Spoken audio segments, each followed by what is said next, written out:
Hello, student. Welcome to the online class. Today we are going to learn about invertebrates. At first, we are going to learn introduction. What does invertebrates means?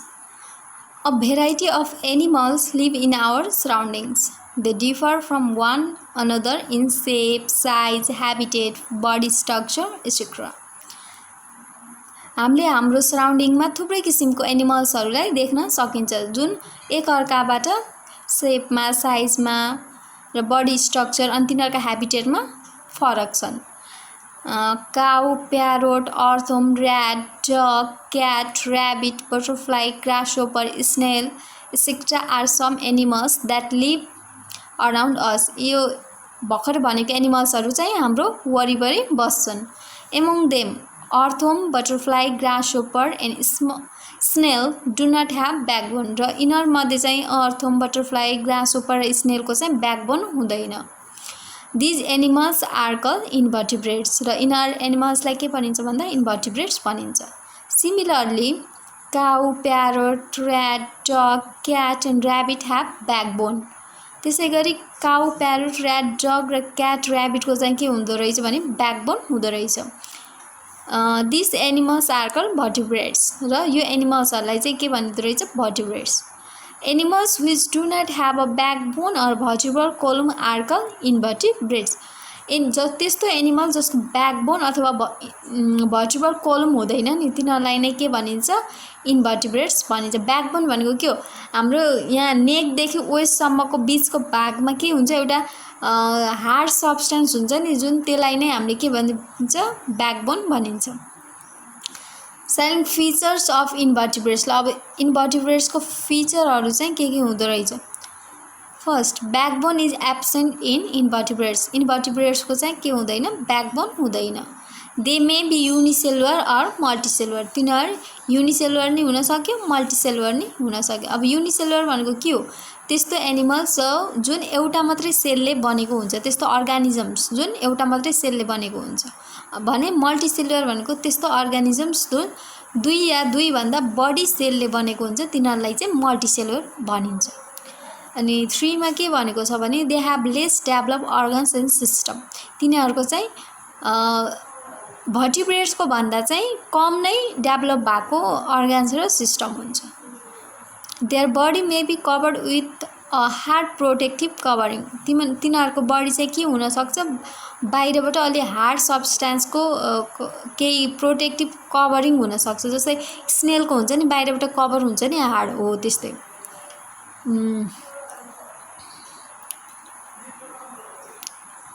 Invertebrates are classified into the following 9 groups अथवा phyla on the basis of their structure and development. Invertebrates को चाहिँ 9 वटा group अथवा phyla हुन्छ. तिनीहरूको structure र डेभलपमेन्टको आधारमा इन्भर्टिब्रेट्सलाई 9 वटामा ग्रुप्समा छुट्याइएको छ. फर्स्ट प्रोटोजोआ अनि सेकेन्ड पोरिफेरा, थर्ड सिलेन्ट्रेटा, 4 प्लेटिहेल्मिन्थिस, 5 निमाथेल्मिन्थिस, 6 एनेलिडा अनि 7 आर्थ्रोपोडा, 8 मोलस्का अनि इकाइनोडर्माटा. 9 मा चाहिँ अनि इकाइनोडर्माटा भएसँगै अब हामीले अलि डिस्क्रिप्सनमा पढ्छौँ.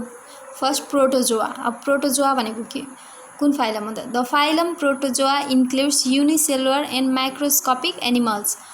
हामीले अघि माथि पढ्दा चाहिँ के भनेको थियौँ भने इन्भर्टिब्रेट्सहरू मल्टिसेलुलर नि हुन सक्यो युनिसेलुलर नि हुन सक्यो भनेर पढेको थियौँ नि. जस्तै प्रोटोजोआ चाहिँ के रहेछ भन्दा युनिसेलुलर रहेछ अनि माइक्रोस्कोपिक पनि रहेछ. जुन माइक्रोस्कोपले मात्रै हेर्न सकिन्छ त्योभन्दा बाहिर हामीले यत्तिकै हाम्रो नेकेड आइजले चाहिँ हेर्न सकिँदैन. These animals cannot be seen with our naked eyes, so they are called microscopic animals. हाम्रो यो नाङ्गो आँखाले हेर्न नसकेको कारणले नै त्यसलाई के भनिँदो रहेछ भने माइक्रोस्कोपिक एनिमल्स भनिँदो रहेछ. A compound microscope is use to observe them. एउटा कम्पाउन्ड माइक्रोस्कोप छ नि यता साइडमा हो त्यस्तोले नै त्यसको त्यसले गर्दा नै बल्ल हेर्न सकिँदो रहेछ. Protozoans are found in water, moist places or inside the body of other animals. कहाँ पाइँदो रहेछन् भन्दा वाटरमा अनि अलि मोइस्ट प्लेसमा र कुनै पनि एनिमल्सको बडीभित्र पाउन सकिन्छ। They breathe through general body surface, तिनीहरूले चाहिँ केबाट सास फेर्नु भन्दा आफ्नै बडी सर्फेसबाट नै सास फेर्ने गर्छन्। All the life processes of protozoans take place in this single cell, यिनीहरूको सबै लाइफ प्रोसेस सुरुदेखि अन्तिमसम्म नै एउटै सिङ्गल सेलमा नै हुने गर्दछ। This animals reproduce by fission, यिनीहरू फिसन मेथडले नै रिप्रोड्युस गर्दो रहेछ। In this process an animal divides itself into 2 or more new animals, यो फिसन भनेको त्यस्तो प्रोसेस हो जहाँ एनिमल्स आफूबाट एउटाबाट डबल अथवा अलिक बढी नयाँ एनिमल्समा डेभलप हुन्छ। इक्जाम्पल्समा के भयो भन्दा एमोबा, प्यारामेसियम र युग्लिना। अब porifera, the phylum porifera includes animals having numerous pores in their body, भनेको अब पोरिफेरा भनेको त्यस्तो इन्भर्टिब्रेट्स जसमा एनिमल्स जसको धेरै पोर्सहरू हुन्छ नि हो, त्यस्तोलाई नै पोरिफेरन भनिन्छ। This animals are commonly known as sponges, यो एनिमललाई के भनिन्छ भन्दा स्पोन्जेस पनि भनिँदो रहेछ। They are found in water, यिनीहरू वाटरमा भेटिन्छन्। Their body is made up of many cells, र यिनीहरूको बडी धेरै सेलले बनेको हुन्छ अथवा मल्टिसेलुलर हुन् भन्न पनि मिल्यो। They remain attach to the surface of rocks, woods etcetera, यिनीहरू कहाँ भेटिन्छन् भन्दा कुनै पनि ढुङ्गा अथवा वुडको सर्फेसमा जोडिएको एट्याच भएको भेटिन्छन्। with the help of basal discs, they don't have head, eyes and legs, यिनीहरूको के हुँदैन, टाउको हुँदैन, आँखा हुँदैन र लेग्स पनि हुँदैन। इक्जाम्पलमा साइकोन र स्पोन्जिला हो एसेक्ट्रा। अब चाहिँ Coelenterata, the phylum Coelenterata includes invertebrates having hollow body cavity, this animals are found in water, यसमा चाहिँ कस्तो टाइपको एनिमल हुँदो रहेछ जसको बडी हलो हुन्छ, त्यस्तो टाइपको एनिमल पर्दो रहेछ सिलेन्ट्रेटामा। अनि यिनीहरू चाहिँ कहाँ पाइँदो रहेछ भन्दा वाटरमा पाइँदो रहेछ। They have a small mouth which is surrounded by tentacles, र यिनीहरूको सानो मुख हुन्छ जुन टेन्टाकल्सले के भन्छ अरे सराउन्ड गरेको घुमेको हुन्छ। फिगरमा हाइड्रामा हेर्न सकिन्छ तलपट्टि के छ यस्तो यस्तो छ नि होइन, हो त्यस्तालाई नै के भनिन्छ टेन्टाकल्स भनिन्छ। Tentacles help in locomotion and catching food, त्यो टेन्टाकल्सको फङ्सन के हो भन्दा त्यो हिँड्नमा मद्दत पुर्याउँछ र फुडहरू क्याच गर्नमा मद्दत पुर्याउँछ। They breathe through general body surface, तिनीहरूले नै आफ्नो बडी सर्फेसबाट नै ब्रिथ गर्छन्। These animals reproduce by budding or regeneration, यिनीहरू चाहिँ कसरी रिप्रोड्युस गर्दो रहेछ भन्दा बर्डिङ अथवा रिजेनेरेसन मेथडबाट रिप्रोड्युस गर्दो रहेछ। In budding a bud develops in the body of an organism, बर्डिङमा के हुन्छ भन्दा एउटा बर्ड डेभलप हुन्छ आफैमा, एउटा अर्गानिजममा आफै डेभलप हुन्छ। अनि the bird separates from the parent body and develops into a new organism, जस्तै एउटा बर्ड डेभलप हुन्छ अनि त्यो पछि आफै सेपरेट हुन्छ र फेरि आफू पनि एउटा नयाँ अर्गानिजममा डेभलप हुन्छ। टेन्टाकल्स भनेको कि a long thin part of the body use for feeling or holding things. अनि in regeneration an organism splits into 2 or more pieces and each of them develop into a new organism। रिजेनेरेसनमा के हुन्छ भन्दा एउटा कुनै पनि organism भयो भने त्यो एउटा या दुईटा पिसमा आफै डिभाइड हुन्छ र त्यो डिभाइड भएको अर्गानिजम फेरि नयाँ अर्गानिजममा ट्रान्सफर हुन्छ। इक्जाम्पल्सहरू के रहेछ भन्दा हाइड्रा, कोर्ला, सी एनोमेन, यिनीहरू चाहिँ इक्जाम्पल्स यहाँ फिगरमा नै देख्न सकिन्छ इक्जाम्पल्स। अब 4 नम्बरमा Platyhelminthes, the phylum Platyhelminthes consist of flat invertebrates, प्लेटिहेल्मिन्थेसले कस्तो एनिमल कन्सिस्ट गर्दो रहेछ भन्दा जुन फ्ल्याट हुन्छन्। Their body may be leaf like, tape like or ribbon like, तिनीहरूको बडी कस्तो हुन्छ लिफ जस्तो पनि देखिन्छ अथवा टेप जस्तो पनि देखिन्छ अथवा रिबन जस्तो पनि देखिन सक्छ। This animals are commonly known as flatworms, र यो एनिमल्सहरूलाई के भन्न सकिन्छ भन्दा फ्ल्याटोम भन्न सकिँदो रहेछ। This animals are found in their intestine These animals are found in the intestine or the liver of cow, goat, human, buffalo, pig, etc. यिनीहरू चाहिँ कहाँ भेटाउन सकिँदो रहेछ भने काउको, गटको, ह्युमन, बफेलो अनि पिगको चाहिँ पेटभित्र भेटाउन सकिँदो रहेछ। दे सक ब्लड फ्रम देयर होस्ट, तिनीहरूले आफू जुन एनिमल्सको भित्र नि हो तिनीहरूकै ब्लडलाई सक गरेर खाँदो रहेछ, चुस्दो रहेछ। Such animals are called parasite, र त्यस्तालाई के भनिँदो रहेछ भने प्यारासाइट भनिँदो रहेछ। Their body may be segmented or unsegmented, तिनीहरूको बडी सेगमेन्टेड पनि हुनसक्यो अथवा अनसेगमेन्टेड पनि हुनसक्यो। दे आर बाइसेक्सुअल एनिमल्स, र तिनीहरू बाइसेक्सुअल एनिमल्स हो। अब बाइसेक्सुअल भनेको के हो भन्दा त्यस्तो एनिमल्स जसमा मेल र फिमेलको सेक्सुअल अर्गन एउटै बडीमा हुन्छ, त्यसलाई नै के भनिँदो रहेछ, बाइसेक्सुअल एनिमल भनिँदो रहेछ। इक्जाम्पलमा के रहेछ, टेपवर्म, लिभर फ्लिक, एसेक्ट्रा, त्यो फिगरमा पनि छ। अब 5 नम्बरमा Nemathelminthes. The phylum Nemathelminthes includes invertebrates having a round body. यसमा निमाथेल्मेन्थिसमा कस्तो खालको एनिमल्स हुँदो रहेछ भने जसको बडी राउन्ड हुन्छ। This animals are commonly known as round worms, र यो एनिमललाई के पनि भनिँदो रहेछ भन्दा राउन्ड ओम पनि भनिँदो रहेछ। They have both mouth and anus, तिनीहरूको एउटै बडीमा मुख पनि हुन्छ र एनस पनि प्रेजेन्ट हुन्छ। Both the ends of their body are pointed, र तिखो तिखो हुन्छ, बडीको दुईटै पोइन्टहरू स्टार्टिङ र एन्डिङ पोइन्ट तिखो हुन्छ। Most of the round worms live in the intestine of animals as parasite, र यिनीहरू पनि पेटभित्र पाउन सकिन्छ प्यारासाइटको रूपमा। दे सक ब्लड अफ देयर होस्ट, र तिनीहरूले के गर्छ, त्यही जुन एनिमलको पेटभित्र हुन्छ नि तिनीहरूकै ब्लडलाई सक गरेर बस्दो रहेछ। दे आर युनिसेक्सुअल एनिमल्स, र निमाथेल्मेन्थिसमा पनि एनिमल्सहरू चाहिँ युनिसेक्सुअल। अब युनिसेक्सुअल भनेको के हो भन्दा animals having either male or female sexual organ, जे होस् कि मेलको मात्रै हुन्छ कि फिमेलको मात्रै सेक्सुअल अर्गन हुन्छ, त्यस्तोलाई युनिसेक्सुअल भनिन्छ। अब इक्जाम्पलमा के रहेछ, Ascaris, hook worm, pin worm, etcetera. Now 6 नम्बरमा के रहेछ भन्दा एनेलिडा।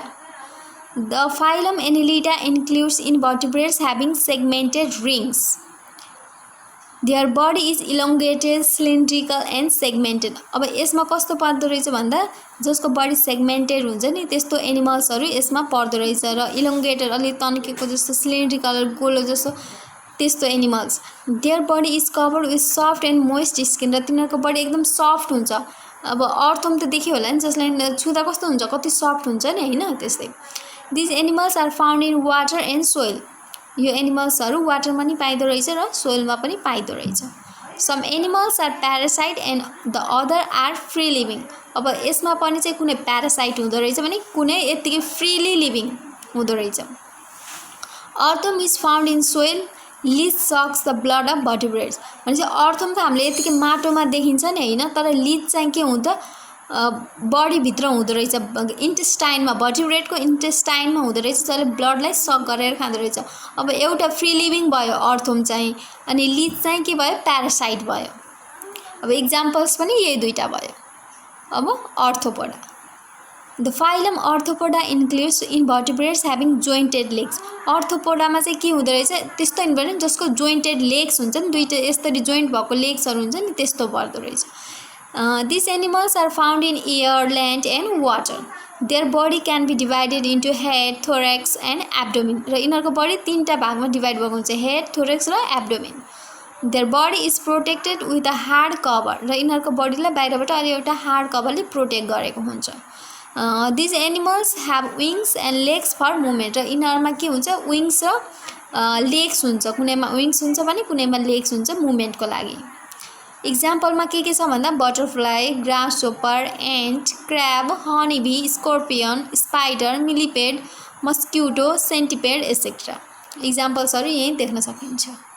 अब Mollusca. The phylum Mollusca includes invertebrates having a soft body. मोलस्कामा के हुन्छ भने जसको बडी सफ्ट हुन्छ नि होइन, त्यस्तोलाई राखिएको हुन्छ। Their soft body is generally protected by a hard shell. तिनीहरूको सफ्ट बडीलाई बाहिरबाट एउटा हार्ड सेलले प्रोटेक्ट गरेको हुन्छ। Their head contains mouth, eyes and tentacles. र तिनीहरूको टाउकोमा के हुन्छ भन्दा मुख हुन्छ, आँखा हुन्छ र टेन्टाकल हुन्छ। They are found in water or moist soil. तिनीहरू वाटरमा पनि पाउन सकिन्छ अथवा एकदम मोइस्ट सोइलमा पनि पाउन सकिन्छ। They breathe through gills or lungs. यिनीहरूले कुनैले गिल्सबाट सास फेर्छन् भने कुनैले लङ्सबाट सास फेर्छन्। इक्जाम्पलमा स्नेल, स्लग, अक्टोपस, युनियो यही छ नि होइन। थोरेक्स भनेको के हो? The middle part of an insect body to which the legs and wings are attached. अब last, Echinodermata. The phylum Echinodermata includes invertebrates having spiny skin. These animals are found only in marine water. Their body may be star-shaped, globular or cylindrical. त्यस्तो यिनीहरू चाहिँ कहाँ पाइँदो रहेछ भने marine अथवा समुद्री पानीहरूमा बढी पाइँदो रहेछ र यिनीहरूको बडी सेप कस्तो हुँदा कुनै स्टार जस्तो देखिने, कुनै ग्लोबुलर र कुनै सिलिन्ड्रिकल देखिँदो रहेछ। They don't have a distinct head र यिनीहरूको एउटा फिक्स हेड यही हो भनेर हुँदैन। Starfish have 5 arms. स्टारफिसको 5वटा आर्म्सहरू हुन्छ। Echinoderms move with the help of the tube feet र यिनीहरू ट्युब फिटको मद्दतले हिँड्छन्। इक्जाम्पलमा के छ भन्दा starfish, sea urchin, sea cucumber यहाँ देख्न पनि सकिन्छ। अब एक्सर्साइजमा अब एन्सर द फलोइङ क्वेसन छ होइन, हजुरहरूले देख्न सक्नुहुन्छ। अब यहाँबाट आफूले जानेको जति होइन आफू ट्राई गर्नु होला। माथिको अब भिडियो रिपिटेडली हेरेर अथवा त्यहाँ पज गरेर हेरेर पनि त्यहाँ बुकको कन्टेन्ट हेर्न सकिन्छ, बुक नभए पनि होइन। नत्र सकेसम्म चाहिँ आफूले खोजेर गर्नु होला। अनि अब वाट आर इन्भर्टिब्रेट्स त थाहा छ होइन, अनि त्यसको इक्जाम्पल्स अनि 3टा फिचर्स इन्भर्टिब्रेट्सको, वाट आर स्पोन्जेस त्यो पनि थाहा, अनि तिनीहरू कहाँ पाइन्छन् अरे, अनि सिलेन्ट्रेट्स भनेको के हो र तिनीहरूको 2टा इक्जाम्पल, अनि फ्ल्याटोम्स भनेको के हो, अनि तिनीहरूको अनि 2टा क्यारेक्टरिस्टिक्स राउन्डोमको, अनि याफ नम्बरमा के भने what type of animals are group in the phylum of Cnidaria. एनिड्रिडामा कस्तो टाइपको एनिमल्सहरू छन् त्यो लेख्ने, अनि तिनीहरूको 2टा इक्जाम्पल लेख्ने, अनि अर्थोपोड्स भनेको के हो, अनि तिनीहरू कहाँ पाइन्छन्, अनि what type of animals are group in the phylum Mollusca. मलस्कामा कस्तो टाइपको एनिमल्सहरूलाई राखिएको छ त्यो लेख्ने, अनि तिनीहरूको 2टा इक्जाम्पल्स, अनि इकाइनोडर्मेन्स भनेको के हो, इकाइनोडर्म्स भनेको के हो र तिनीहरूको 2टा इक्जाम्पल्स पनि लेख्ने। अनि 2 नम्बरमा के छ डिफ्रेन्स बिट्विन टेपोम र राउन्डोमको, हुकोम र अर्थोमको, सी एनिमेन र सी अर्चिनको, यिनीहरूको डिफ्रेन्स बिट्विन लेख्ने। अनि अब ट्रु फल्स हो, यिनीहरू ट्रु फल्स पनि गर्न सकिन्छ होला होइन। अनि फिल इन द ब्ल्याङ्क्स छ त्यसै गरी। अनि 5 नम्बरमा चाहिँ म्याथ द फ्लोइङ छ। अनि 6 नम्बरमा टिक द बेस्ट एन्सर छ होइन, अब यो पनि गर्न सकिन्छ होला। अनि 7 नम्बरमा के भने name the phylum of the following invertebrates. यिनीहरूको नाम लेख्दै तलपट्टि फाइलम के हो, कुन फाइलममा पर्छ त्यो फाइलमको नाम लेखे मात्रै हुन्छ। अनि गिभ रिजन अब टेपोम इज ग्रुप्ड इन फाइलम प्लेटिहेल्मिन्थिस। किन टेपोमलाई प्लेटिहेल्मिन्थिस फाइलममा राखिएको हो त्यस्तो बरु मैले गिभ रिजन चाहिँ म आफै गराइदिउँला ल। यतिसम्म चाहिँ अरू आफूले सक्ने चाहिँ आफै गर्नु होला। Thank you for today.